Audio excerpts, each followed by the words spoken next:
नमस्कार दोस्तों, कैसे हैं आप सब? उम्मीद करते हैं आप सब बिल्कुल ठीक होंगे। दोस्तों, सरकार ने पीएम किसान योजना में एक बड़ा बदलाव किया है।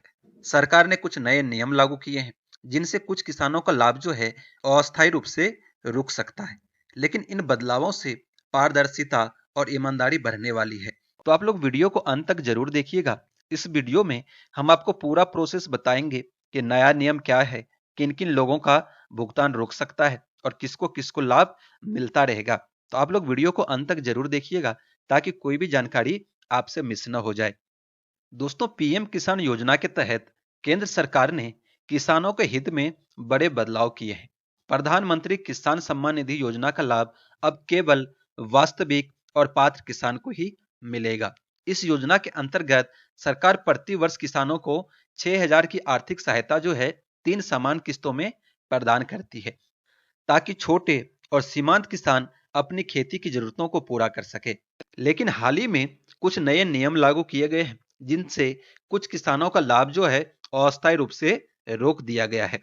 क्योंकि अब सरकार जो है सभी लाभार्थियों की, सभी किसानों को जिसको जिसको इस योजना का लाभ मिलता है, उन सबका जो है एक बार गहन जांच करने जा रही है। दोस्तों, भारत सरकार ने वर्ष 2025 में कुछ नए नियम लागू किए हैं, ताकि इस योजना का जो लाभ है केवल वास्तविक और जो पात्र किसान हैं उसको ही मिल सके।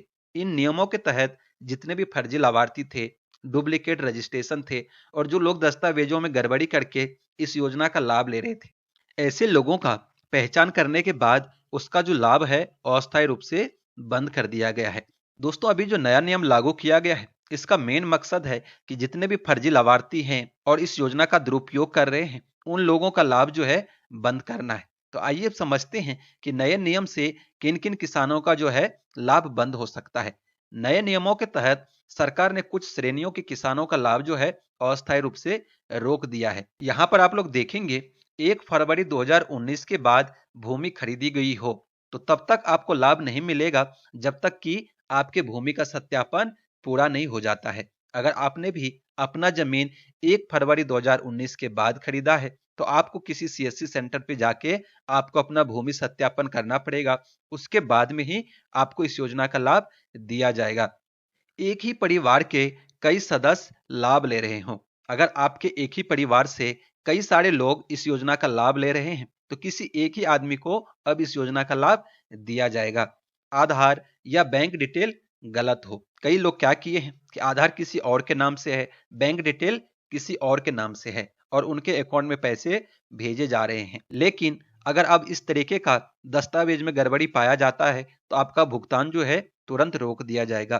किसान अगर आयकर दाता हो, यानी कि इनकम टैक्स भरता हो या फिर किसी सरकारी नौकरी में हो, तो ऐसे व्यक्ति को इस योजना के लिए अपात्र माना जाएगा और उनका लाभ हमेशा के लिए बंद कर दिया जाएगा।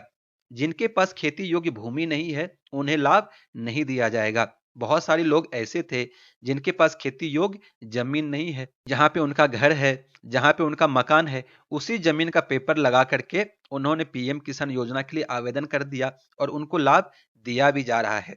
तब इन सब चीजों का गहन चेकिंग किया जाएगा और चेकिंग करने के बाद अगर पाया जाता है कि वो जमीन जो है खेती योग्य नहीं है, तो ऐसे लोगों का लाभ जो है रोक दिया जाएगा। दोस्तों, हाल ही में मैंने एक वीडियो बनाया था जिसमें आप लोगों को बताया था कि फार्मर आईडी सभी किसानों को बनाना पड़ेगा।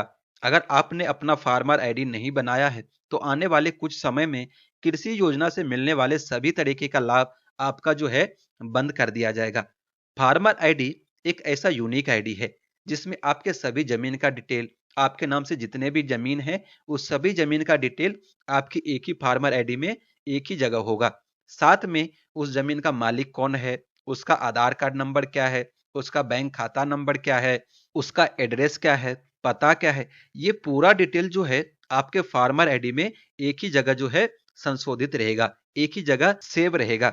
आने वाले समय में अगर आप किसी भी कृषि योजना का लाभ लेना चाहते हैं तो आपको अलग अलग डॉक्यूमेंट नहीं देना रहेगा। अलग से आधार कार्ड, अलग से जमीन का पेपर, अलग से बैंक पासबुक, अलग अलग कागजात आपको नहीं लगाना रहेगा। आपको अपना फार्मर आईडी देना है और आपके फार्मर आईडी से ही आपका पूरा डिटेल उठा लिया जाएगा कि आपके नाम से कितने जमीन है, आपका आधार नंबर क्या है, आपका बैंक अकाउंट डिटेल क्या है और जिस भी कृषि योजना के लिए आप आवेदन करेंगे और अगर आप पात्र हैं तो डायरेक्ट आपके खाते में उसका लाभ भेजा जाएगा।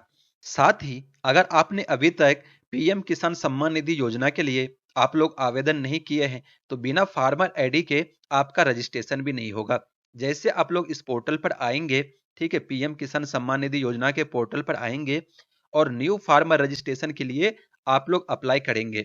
यहाँ पे आप अपना आधार नंबर, मोबाइल नंबर, स्टेट चुनना है और यहाँ पे कैप्चा डाल के जैसे आप लोग जनरेट ओटीपी पे क्लिक करेंगे, यहाँ पर आप लोग देखेंगे लिख के आ रहा है कि your farmer ID not generated, यानी कि आपका फार्मर आईडी नहीं बना हुआ है तो आप पीएम किसान सम्मान निधि योजना के लिए नया आवेदन नहीं कर सकते। तो फार्मर आईडी बहुत जरूरी है अगर आप किसी भी तरीके का कृषि योजना का लाभ लेना चाहते हैं, चाहे वो पीएम किसान सम्मान निधि योजना हो या फिर कोई अन्य कृषि योजना हो, आपको फार्मर आईडी बनाना ही पड़ेगा।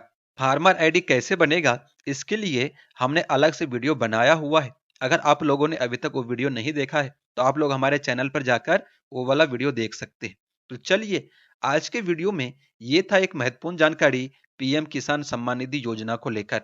उम्मीद करते हैं कि आप लोगों को जानकारी अच्छी लगी होगी। तो चलिए, आज के वीडियो में इतना ही। वीडियो अगर आप लोगों को पसंद आया हो तो वीडियो को लाइक कर दीजिएगा। चैनल पर पहली बार आए हैं तो चैनल को सब्सक्राइब कर लीजिएगा और ये महत्वपूर्ण जानकारी अपने दोस्तों के साथ जरूर शेयर करिएगा। तो चलिए, जल्दी मिलते हैं अगले वीडियो के साथ। तब तक के लिए धन्यवाद।